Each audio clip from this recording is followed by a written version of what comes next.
Hello, everybody. Welcome to the Family Business Podcast, episode 14, I believe. If it's not, then I'm sorry.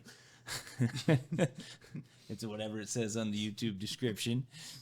So today I got David and Marcus Yoder from I57. I want to say I-75 because I live next to I-75, but I-57 Roofing out of Arthur, Illinois. So thank you for being on the podcast, guys. Appreciate you having us. Yeah. Thank you. It's my pleasure. I started to make you guys wait out there. I was going to text you. I'm like, that'll be all right.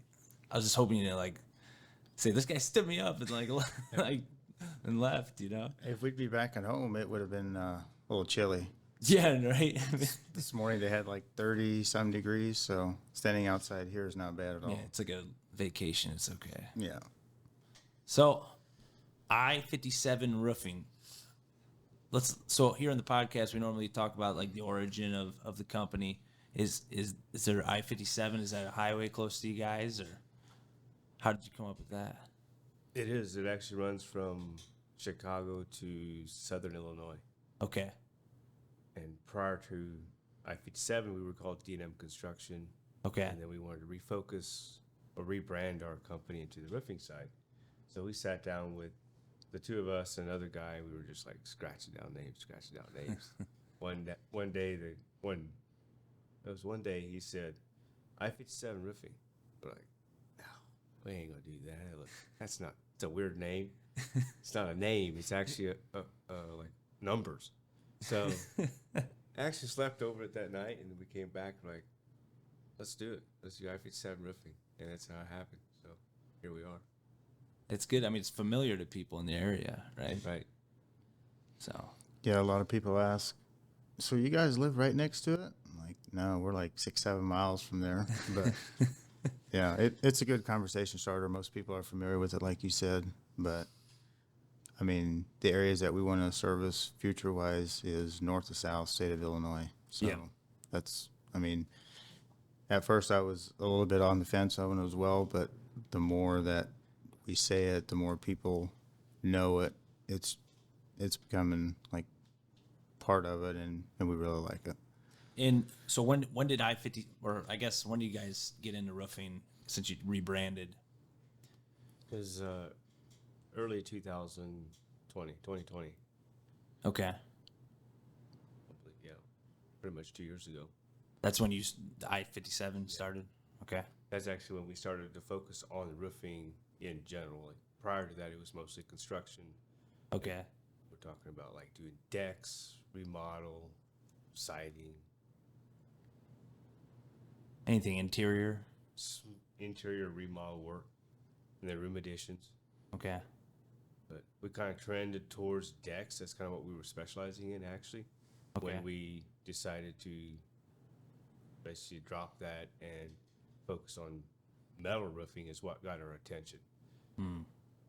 There's actually a guy that came from northern Indiana that came over and was part of our company for a small fraction, 4 or 5 months.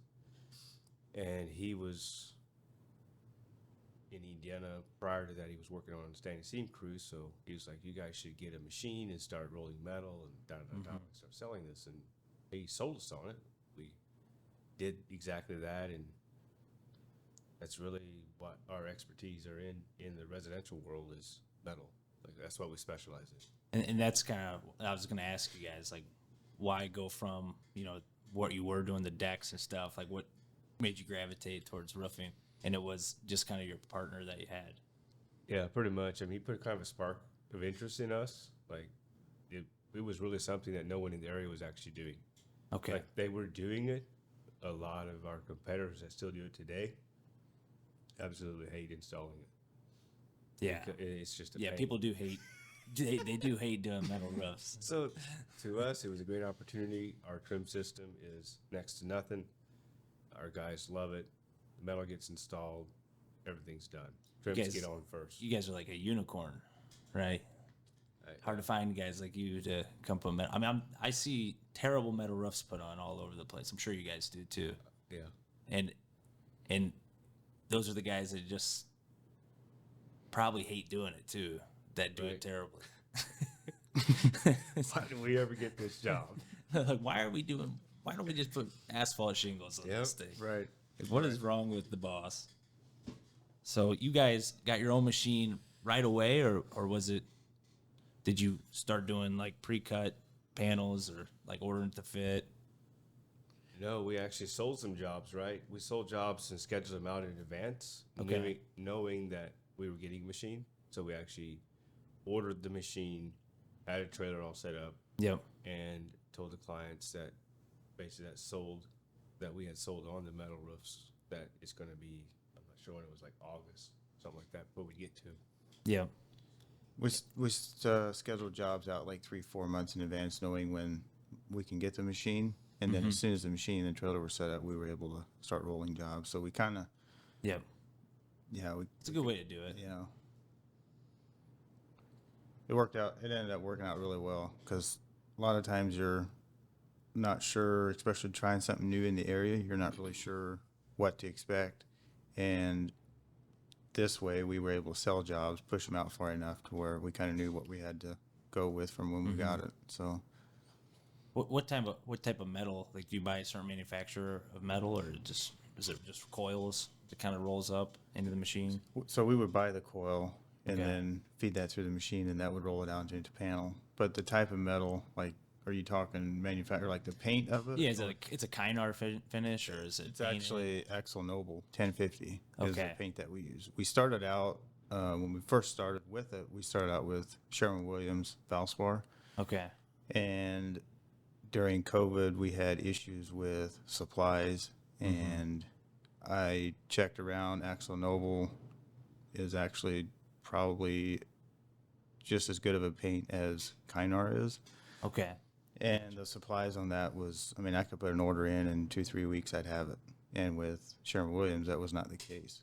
So we kind of made the switch there, and we've been using it ever since. But it's, Okay. you know, we've really liked it. And now, when say I'm your customer, I'm looking to buy a metal roof from you guys. Do you have like a color stack that you kind of present to them? Because like people in their colors, you know, they love colors. It gets wild.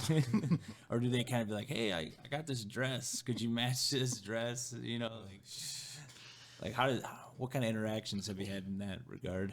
So we've actually got color charts that we get from the suppliers, and it's got 15 maybe colors on it. So it's kind of the popular colors, and then there's some colors that they offer that are not on that chart, but most of the colors on that chart is usually, it kind of narrows it down to a few colors versus, I mean, hey, I seen this on Pinterest, and man, they start saying that, it's yikes. It's like, okay, let's set expectations first. Let's settle it down. The a little Christmas bit. lights don't come with the panels. Nope. Yeah, I mean, during COVID there, they kind of, some of the manufacturers only had like 3 colors. And I think we had like white and midnight bronze there for a little bit. And that kind of made it nice because it was like, hey, there's only 2 options here. So like, which one would you like? And like, because normally people go with them 2 colors. For us, like at the edge metal anyways, a lot of people go with the midnight bronze. It's like a dark black kind of looking metal. So, but sometimes it takes some time to get them colors answered. Right. Because they're like, well, I don't know. Well, why don't you make the decision? I'm like, I don't want to make the decision for your color.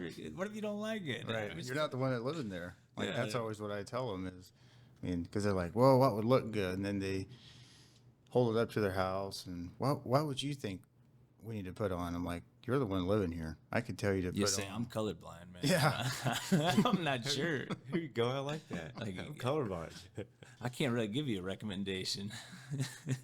I want to know blue if I seen it, you know? Yeah. So you guys, you start doing your metal work, and is that kind of still your bread and butter is metal roofing, or have you guys got into single ply or shingle? Do you do any shingles or any coatings, repairs? I would say that the residential metal standing seam is our, like, that's what we specialize in. Like, Yep. that's a market that we basically own in our community, in our competitors. Like, our competitors do the same thing, but they have a lot of sub crews do their kind of work, and honestly, well, I mean, it doesn't really matter, but that we can sell our standing seam much easier than what they can, just because of the quality that we have, and, and we have a name brand for that. However, we started to add the shingle side of it too after we started the standing seam. Standing seam was kind of our I guess our gate into the residential world, into the roofing side. Then we added shingles, started doing repairs. Then in 2020, late 2020, going into 2021, we started doing commercial. Okay. How did that kind of happen? Just a customer that you knew, or a referral, or? It actually happened through a guy that I met in Florida at an event that was doing commercial roofs. That's all he does. And Okay. through him, he helped me get introduced to some other roofing products and coatings and membranes. Yep. And Yep. through him, I actually got started actually targeting commercial. And so that's really how we got some of our jobs that we do have. Gotcha. So It's crazy how that works, man. Like going places and learning and meeting people, and just like your network is your net worth, sometimes they say. yeah, So like it's real though, because like some people, they don't believe in it. They don't think you can get any sort of value from like events, and like or it just gets you motivated. And it's not really just motivation that you're seeking at these things. It's knowledge, making sure you're up in the industry, and them kind of connections can obviously change your life, really. right. Yeah, it's definitely a guy made the comment like, why do you keep going to those events? Like this weekend is Best of Success out in Arizona. Why would you go there just to get motivated? Well, they can motivate you, but that comes from within. That's not like what you do with it from that point forward. That's up to you. That's not the speaker or anyone else's fault besides yourself. Yeah. So, but I look at it more going to those events, networking, like talking with Steve Little, like Rackley Roofing, some of the largest roofing companies in the United States, like areas that we could cut and avoid mistakes that they did, that like shortcuts on, I mean, not necessarily shortcuts, but like areas where we can avoid and pick their brain. Like to me, that's what it's all about. And there's nobody, and they're very helpful. They're open. I mean, to me, that's worth, you can't put a price tag on that.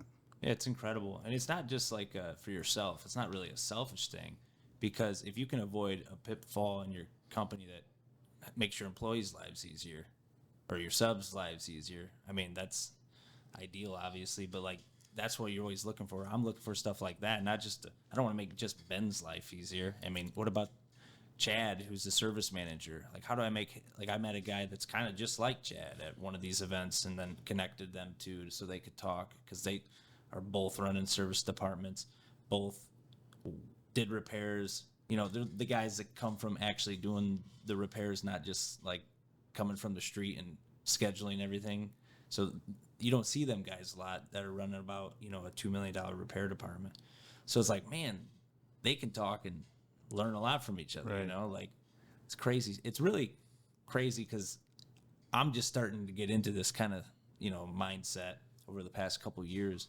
And it's been really fun, like to be open and to like look up and see all these things happening and so like, what are some things you guys have seen that you've implemented in your company by going to an event? Not necessarily like Best of Success, but something else that you went to besides obviously changing your services. That's a good question. I mean, just something he took from an event we came from. Heck, I don't remember which one it was. He's like, we're going to go back home and like do that as soon as we get back. And that's literally what he did. And that was for our sub crews. We send out the invoice to them. They don't send us an invoice. And prior to that, it was just a cluster mess. I mean, we had to always go through and like check the numbers, make sure everything marked was correct.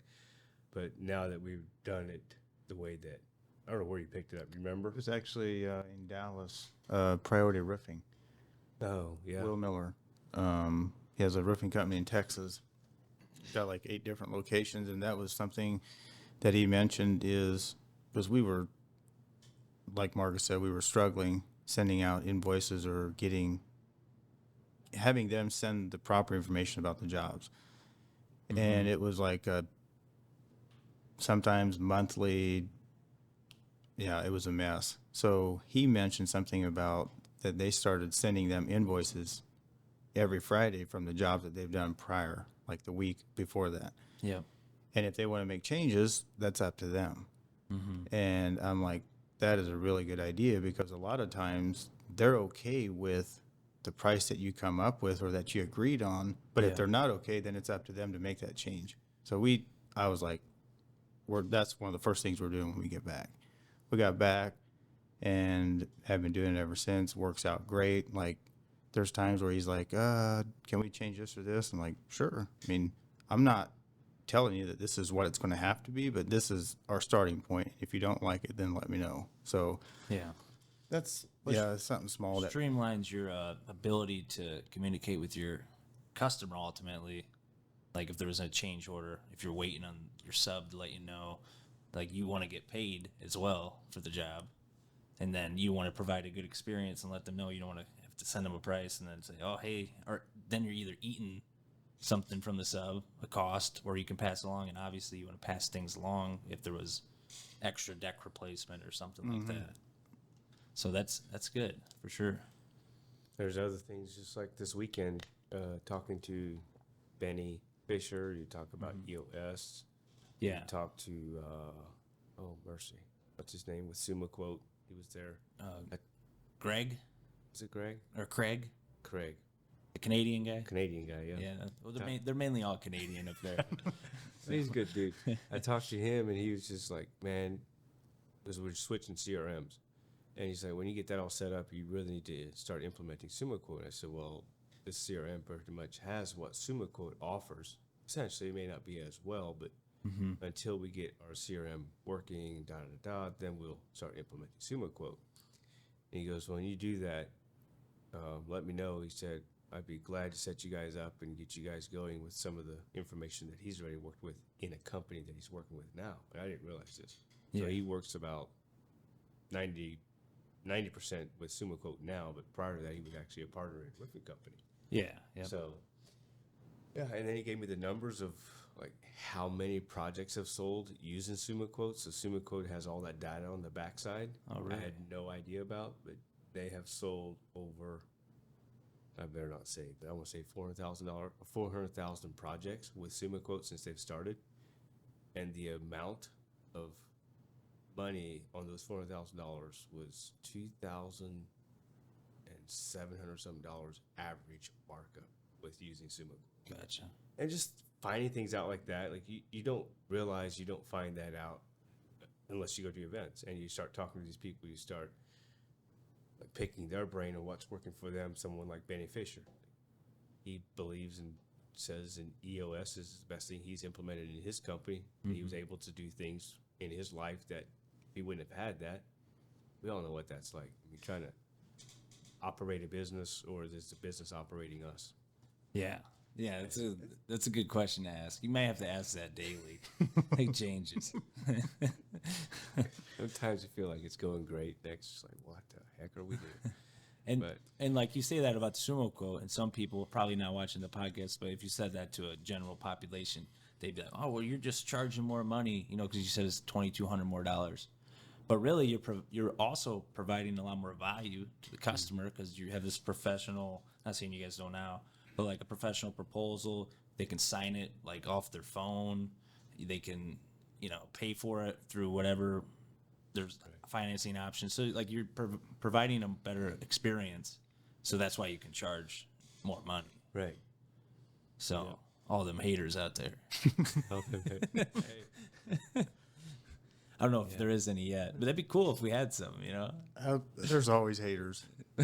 Well, there is for sure. There always is, but that's part of it. But And you guys are brothers, correct? Yep. So you guys obviously have worked together for a while. We have. And We do a known each lot of other. things together. And so is it just you two that are in the company now that like run the day to day and own the company, or do you have other family involved? We're the only two as far as from family. Gotcha. Like, everyone else is not even related. Gotcha. And are you guys own the company together? We're both 50-50. Gotcha. So, And was that, I remember you mentioned some, I mean, you don't got to talk about it if you don't want to. I mean, we can edit this, you know. That's fine. But like at the beginning, was it the same like that, or did you have another partner at the beginning? No, it was always 50-50. And we started the construction company 50-50, not really knowing what we were doing. Like, we found out later, like, well, you should have one guy be 60, one guy be 40, so that the one guy can make that final decision when it comes down to it. And if you're 50-50, you're like, this guy wants to go this way, and I want to go this way. And I completely understand that. I'm not saying that doing what we're doing is correct and it works for everyone. Yeah. Essentially, why it works for us, just my personal opinion, we've invested ourselves in a lot of self-development prior to the roofing industry. This was just literally personal development in the same training. And we've been to multiple of those events. Through that, I think we kind of understood like where we want to go, how we want to serve people, how we want to do business, like what's ethical to do. And we just seem to understand each other in that sense. But when you get other people in it, it's harder for us to communicate the way we feel, the way we see things to them than it is just between the two of us. We don't have to communicate that much on like X, Y, and Z. Yeah, that makes sense to me because I worked with my dad, and like when it comes to being candid, I have no problem being candid with him. Candid? Yeah, like like telling him how it is, kind of thing. Like no problem at all, man. I don't hold back, which is probably bad. But like if it comes to like somebody else, say like Chad in the service department, maybe I think I've gotten a lot better at it. But like maybe I won't say something that should have been said. So like I think I don't know. I don't think it's wrong to do it 50-50. I mean, my dad and uncle, they did it for 29 years 50-50. It worked out perfect for them. They operated together good. A lot of people say, like you said, like 60-40, 51-49. But then again, like it's all about you. So I think it's great personally. I think family businesses are fantastic. Obviously, it's a family business podcast. Yeah, sure. No, we've been blessed. We've been fortunate to have what we have today, honestly. Who knows where it'll end up at. But we keep doing what we're doing and doing the business the right way. So what are some what are some future goals for you guys? Like as you're here right now, you're obviously thinking about the future. You come to stuff like this. So what are some things you hope I57, almost said 75 again. It's because I'm from Ohio. I57 roofing, what do you see? What's your plans? Some things like that. The blueprint. You don't got to give me it all. the blueprint. I don't I'll don't share. want someone to steal it. No, it's really not that hard. It's pretty simple. I'll share on that, and he can elaborate, I guess, or whatever he wants to add. But processes and systems for our company, and come to find out that's not everything. Like you still set up processes and systems, and then you still wonder, like, what the heck are we doing? Like, the systems still don't fix all the problems, right? Who would have thought? I was hoping that would take care of everything. But I found out talking to a guy today, actually, and he's like, basically a $50 million company, and he said, we have systems and processes and for pretty much everything you could think of. And I come to the company as an owner. He comes to the company. He wonders, what in the heck are we doing? I'm like, oh, don't tell me that. But essentially, that's what we want to do. We don't have any processes or systems that our sales guys follow, really, as an entire company. And we it's don't have the because it's jobs. in your guys' head, right? Right. Yeah. Yeah. You have a process. You just haven't We've had explained a it to people. Yeah, we've had a process. We just kind of do it the way we do it. But then to bring other people on and try to train them to, they don't have to do it exactly the way we do it. Essentially, we're just looking for good relationships, build those relationships, and doing business with people, right? Well, what does that consist of? And we want to implement what we've learned, what works, what doesn't work. Yeah. But essentially put processes and systems in place for everyone that's a part of the company, and also have job descriptions, and then work towards doing EOS EOS. in our company, and try to fill out more positions in our company also, and work towards hiring a lot more people instead of just depending on people to come into our door like, hey, I'm looking for a job, da da da da. Like that's happened in the past where we've had people fall into our laps and we've hired them and worked out. But we just got to start hunting a lot more for people, the right people to fit our culture. Not enough people driving on I57. Ah, shit. There's plenty of them out there. You guys need to be closer to I57. Yeah. Apparently. And yeah, that's really back to your question. I feel like that's more important than it is even the numbers. Like, Yeah. the numbers will come with that, and we'll be able to also bring in more people with processes and systems in place for them to be successful. I mean, essentially, that's what I'm looking for. If they can be successful, we'll be successful. Yeah, it's definitely still a big goal to internally transform, basically. It's kind of what you're saying. Yep. Like to change, to make yourselves more efficient, less things falling through cracks. I mean, ideally speaking, have some sort of way people can sell and have a consistent flow of things. I mean, that takes time, and that's kind of something we did at Technique Roofing a couple years ago, and started a couple new softwares, Job Progress, which is our repairs are all ran through that. So there's work orders and company cam. We have all the pictures on there, and like, you know, it takes a long time to teach somebody how to use these things. Like, You didn't learn overnight. no, it takes some time, especially if you got like a 50-year-old guy trying to do a software. Like, no offense to anybody, but it's just like they're not, you know, he's not used to that kind of stuff. He just figured out Facebook and what's Job Progress. You know what I mean? Like Yep. so it's definitely a big goal, and that'll set you up to be able to scale for sure. Like, once you have things in place. Yeah, I think even this past year, one of our goals was maybe not grow as much on the financials as more putting the systems and the processes in place for our company to where first of 2023 we can actually start bringing people in, because like right now if you hire somebody, especially in the sales side of it, if you bring a sales guy in, it's not like we can give them a manual on, hey, this is what our sales process looks like, and hold them accountable to that.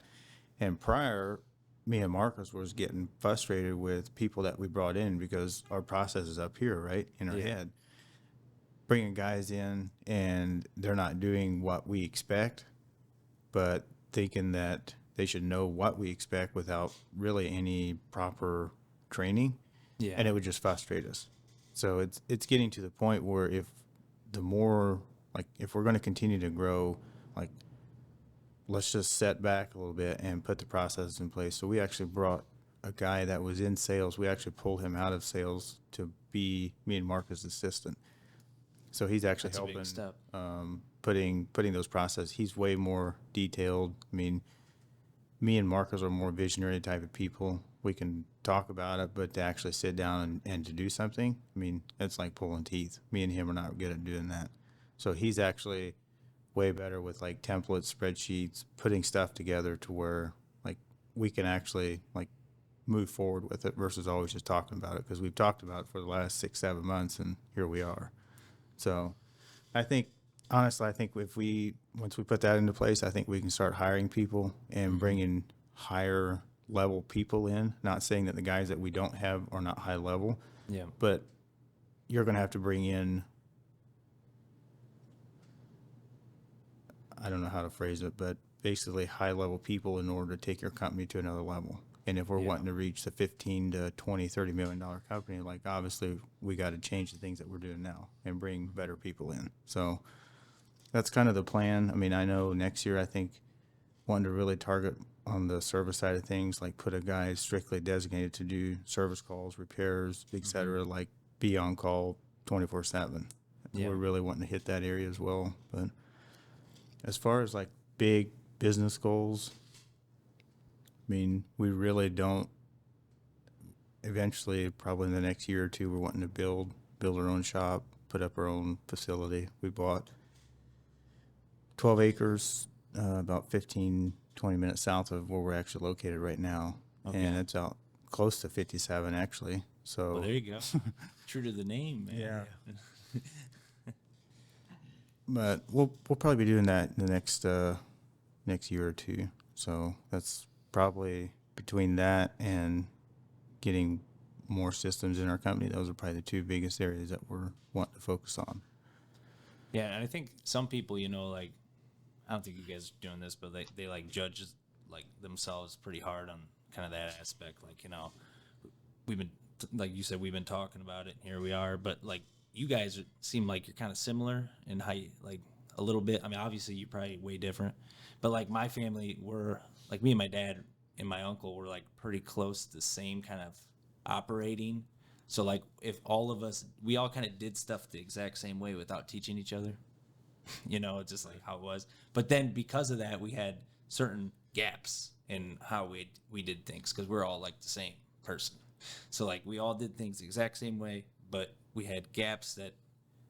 So our weaknesses were all of our weaknesses, and our strengths were kind of all of our strengths. So it was like we need someone that's like not like us here, which is what you're saying with bringing someone in as an assistant. And that's obviously a big step because that's like all overhead, you could say, if you're looking at it from a black and white P&L. But it's important if you're going to, grow. Obviously, you guys think it's important. So what made you kind of like take that step to hiring or moving that person from sales to that role? I mean, basically, honestly, both of us realizing that we're not good at that position. Like delegating, like me and him are not good at delegating things because I think it comes back to we grew up on the laboring side of it, and we know what to do, what to expect. Like we know the odds and ends about the company probably more than anyone else. Yeah. So for us to delegate things, like I know for myself, I'm not very good at that. Like it's easier for myself to just go do it versus trying to explain to somebody and take the time. Well, this guy here, like Marcus actually presented the idea to him, and he got excited. Like, yeah, he would totally see himself doing that. Like he would rather do that than continue sales. And like sales was not really, like he was in sales for 12 years. And I honestly don't think, I'm not sure why he was in sales, but like when you understand people's strengths and their weaknesses, I don't think sales was his strength. Like doing what he's going to be doing is way more up his expertise than in sales. Like most salesmen like they enjoy talking to people and they're like very sociable. He is not. Like he's completely fine coming into the office and have his corner, and there's times where I come in the office and he's got his light's not even turned on, and he's okay with that. I'm like, are you okay? Like, are you okay? He's like, yeah, I'm great. I'm on Excel. Yeah. So Plugging away, man. I'm excited on what he can bring in that situation or bring in that side of the company. But I think come next spring, he's ready. Yeah. He's ready going hardcore with it. So by next spring, we should definitely have things put in place to where it's going to help transition and make things, sales training, everything a lot smoother when we hire people. So with him coming into sales actually opened our eyes to the fact he opened our eyes essentially on what a cluster mess we have in a company because of where he came from. He did have systems and processes to follow. So coming over here, we really didn't have that. So he did a lot of ride around with sales guys and try to learn that way. It was great for the first week, but then after that, he was just like, I was lost. So I don't know how long he was with us, 3 months. And it kind of, in his eyes, he was like, this is going to be a problem hiring more people, and we're not going to have any process or systems for them to follow. Like, where we plan on going with this? Yeah. And that's when I was like, no, if we're going to go any further, then we need to start putting process systems in place. And that's why we talk about that a lot right now, is because we don't have that. And essentially this guy seen it, called us out on it, was frustrating for him. And that's when I took the time to have that conversation with him and asked him if he'd be interested in doing something like that. Like, well, do you want to write the processes up? And he's like, I actually asked him if he wants to be an implementer or integrator. Yep. And he goes, like, what does that mean? I'm like, you don't know what that means? Like, I'm the guy that comes dropped out of high school, don't know these words. And anyhow, I just explained to him kind of like what that would be. And he goes, man, that would sound like something I would love to do, or that would sound like something I would be good at. I said, I think you would be. And long story short, he started doing some research on himself on like what that looks like and what that job pays, like what that job consists of, responsibility wise. And he's just like, yeah, that's me. And he started to really speak to himself, like believing in himself, like this is what he should be doing and not sales. So through that whole thing, it's just, it's been amazing. Hopefully that's works out for him in the long run, and that's what he enjoys. And I think he will. Like he's very good team player. He's good with people. He wants other people to be successful.